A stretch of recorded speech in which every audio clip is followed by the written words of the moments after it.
How's it going? Wooden Spoon Supercoach here. Teams for round 15 have just dropped, and there are some big names returning, so let's get into it. For the Sharks, obviously they lost Iro. Sione Katoa has overcome that ankle problem, so he stays. Hiroti moves into the centres, and Mulatalo comes back on the wing. I think if you're looking at any of these centres or wingers from the Sharks, I reckon, not Hiroti, I reckon Ramian is probably the go. He's nice and cheap, he's bottomed out. We've seen what he's capable of at the start of the year, and now that they've lost that strike on the other side in the absence of Iro, I can see a world where Ramian goes huge, and it also frees up a bit of cash. I was looking at Dane Gagai, and I'm thinking maybe Ramian's a better play. Free up some money, upgrade somewhere else, and it gets rid of that risk. You're spending, almost half as much. And he could outscore Gagai, even though Gagai's got the goal kicking. Say Gagai again. Drink every time I say Gagai.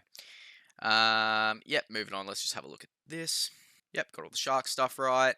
Corey Allen comes into the centres for Val Holmes, and Tyrell Sloan comes in for Tui Piloto with a hammy. Gula starting at prop, blah, blah, blah. Next game, Titans-Eagles. I swear to God, if we lose this game, I'm going to headbutt a fucking screwdriver. I have received a little bit of insider information that I'm not allowed to go into on Tom Trebojevic. What can I say here? I'm not going to risk getting my friend in trouble, but just know that I won't be trading him back in. I don't know about the legitimacy of this, but what he told me makes sense, and it's enough for me to steer clear, I think. It is kind of scary coming up against the Titans, but if what I've heard is true, I think he will kind of continue to have that less involved role in the team, more setting people up rather than going himself. He could still get some massive scores, but it's getting to the point of the year where I want to be a little more careful with trades, and he's just not at the top of my priority lists anymore.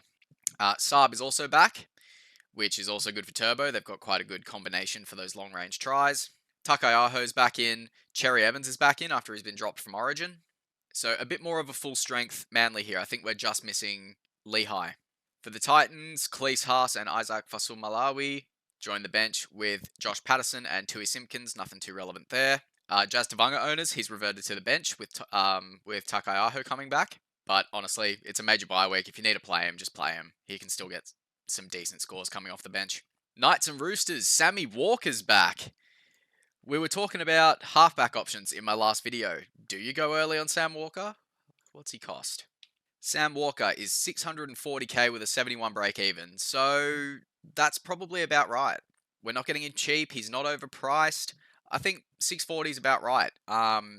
Maybe going Ramian instead of Gagai will allow me to get Sammy Walker in. We will have to do some tinkering because I don't really want to get rid of Fogarty or Hines. Maybe he could go into my flex. I don't know. The smart option is obviously to wait a week. He hasn't played a game of first grade in fucking forever. So let's just pump the brakes on that. Savala stays in, which is nice. Nafahu White's back. That's a nice boost for the Roosters. And what else? Dom Young comes in on the wing. Mark Nwakanitawasi moves to cover for Toya. Nafahu White and Nat Butcher are both back. So pretty strong Roosters side there, considering they do have their Origin guns out. For the Knights, Fletcher Sharp moves to fullback. Huge. What day is this played? The Saturday. Maybe there's a world where you could VC Fletcher Sharp there. I think that will be quite a popular move based on his previous huge scores. And with it being a major bye week, you get a free crack at the VC loop. So you definitely want to get your CMVC right in these weeks. That was all for the Knights. Matt Croker comes in for Tyson Frizzell. Matt Arthur on the bench. Whatever. Cowboys Dolphins. I am definitely just going to read this because I have no idea about these teams. Drinky named as captain. Another option I could bring in this week. And then the return of Tuolungi, Kai O'Donnell, Jason Taumalolo, return from injury, Braden Burns, Jake Clifford, Thomas McHaley, and whoever that is are the new faces. So nothing too relevant here for the Cowboys. There's a narrative that Scott Drinkwater goes huge since he's been named as captain. Or it could go the other way and he's got way more to think about and maybe it's too much for him. I don't know if he's played captain before. For the Dolphins, Avarillo slides into fullback and Figai into the centres with Hamiso off to Origin. Ray Stone returns from a shoulder injury to fill the hole left by Max Plath. Cool. Not a whole lot of relevance at the Dolphins either, but anyone who's thinking about going Isaiah Katoa, I won't be doing it, but I wish I had a third halfback slot so I could. or maybe a fourth because I want Sam Walker in. But I just wish I could get Katoa in, but he's just not as sexy as a Hines or a Fogarty or a Cleary or a Hughes. His time will come. Rabbitohs Bulldogs, Jai Gray coming in for Latrell. I love my little fullbacks. I love watching them carve it up. So yep, Jai Gray in for Latrell. Jaden Sullivan moves into 5'8" in the absence of Cody Walker. Jamie Humphries takes over as fullback. Davey Moali on the bench, and Campbell Graham listed among the reserves as he looks to return from back spasms that ruled him out of the Raiders game. Poor Campbell Graham, man, just can't get a break. Bulldogs, Galvin. Before I finished up at work and I was looking at the teams lists, I had a look at Galvin, saw that he was starting, and my brain went straight to, fuck, should I bring him in? And yeah, sure, it could bang for you this week and he could get a huge score, but then once fucking what's his face comes back, Burton, he's just going to go straight back to the bench and it's going to be shit scores. But could that one decent score be worth it if you're not looking to play a second 5'8"? That's my plan. I'm looking at moving on Wishy and keeping Munster because I know I want Munster back in for the run home and that saves me a trade. And then maybe Galvin can just sit on my bench and be an AE nightmare until he's starting. There's a lot of options this week. Kiraz moves to centre to cover for Stephen Crichton. I can't remember how Kiraz went when he had his stints at centre. I do know it's not as good as when he's on the wing. So if you're looking at bringing him back in, maybe wait until after the origin period. Let's have a look. Let's give you an actual round to bring him back. Okay, so 15 he'll get 80 minutes. He misses next week. Penrith, he'll probably come off the bench. Round 18, he may get an 80-minute stint again, but Homoli probably isn't having another kid by then, so he'll take over Burton's spot, you would think. So 50-50 on whether he plays the full match or gets a bench role there. And then maybe 19, we start to see him get started. I feel so bad for Sexton, man. He's constantly an afterthought. He's a great player, but I guess at the moment he's just a hole filler until someone better comes along. So I've got a very keen eye on Lockie Galvin, and I'll definitely keep you updated with when I think it is the best time to make those moves. Cool, that's the NRL done. Let's go over to the Origin. Rightio, starting with the sweepers. Back five stays the same. Halves pairing stays the same. Max King is... Did he start or come off the bench last time? I don't remember. Robson, same. Payne Haas, Martin, Crichton, same. It's literally the same team, except Stefano comes in as the 17th man over Koloamatangi somehow. So I will definitely be getting Koloamatangi in this week. I don't know what Keon has to do to get himself a Blues jersey, but fuck, maybe game 3. So that was pretty quick for the Blues. We'll go over to the Queensland team. So it'd be nice to actually know the positions, but we got Capewell, Pat Carrigan, Xavier Coates, Lindsay Collins. Obviously, DCE's been dropped.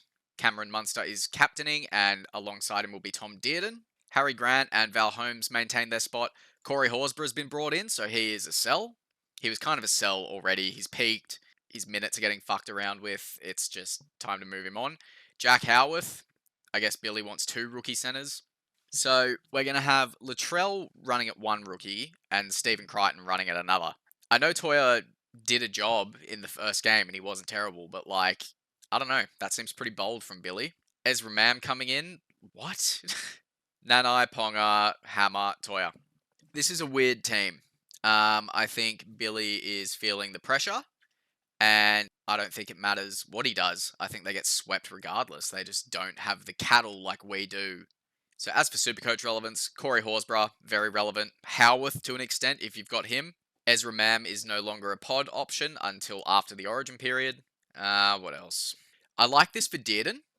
Maybe he could be a bit of a pod shot after the origin. If he goes in and kills it in the origin arena, he is going to be so full of confidence for the rest of the year. And even a slight uptick from Dearden, and he becomes a serious gun option. I think that's all the relevance, so let's get this disgusting team off my screen. We'll quickly go over to the group league. For anyone who doesn't know how it works, I put up an amount of money every week, and then you guys can comment whatever bets you want down there. I split the money up between all the comments, and if they win, like Makapsu's here, the winnings get added to the prize pool, and then there's a leaderboard over here for who contributes the most. At the end of the year, whoever wins the Supercoach League takes out the prize pool. I still think we can get it up to $1,000. You guys have been punting really well. And whoever contributes the most at the end of the year gets this amount paid out to them, and it doesn't come out of the prize pool. So yeah, hopefully one of you don't hit a 250 to 1 multi and I have to pay one of you out fucking $1,000. It could get expensive, but we commit for the content. Righto, that'll do it. Don't forget to leave your comments down below for Origin or for the round coming up. There will be $10 budget for the Origin and $10 budget for the round of footy. Don't forget you got 3 trades this week and you only need a starting 13, I want to say. But still select your reserves. I got a few comments of people thinking they didn't have to select their reserves and they weren't counted into the top 13, so don't make that mistake. And good luck for the second major bye. Spoon out. Uru.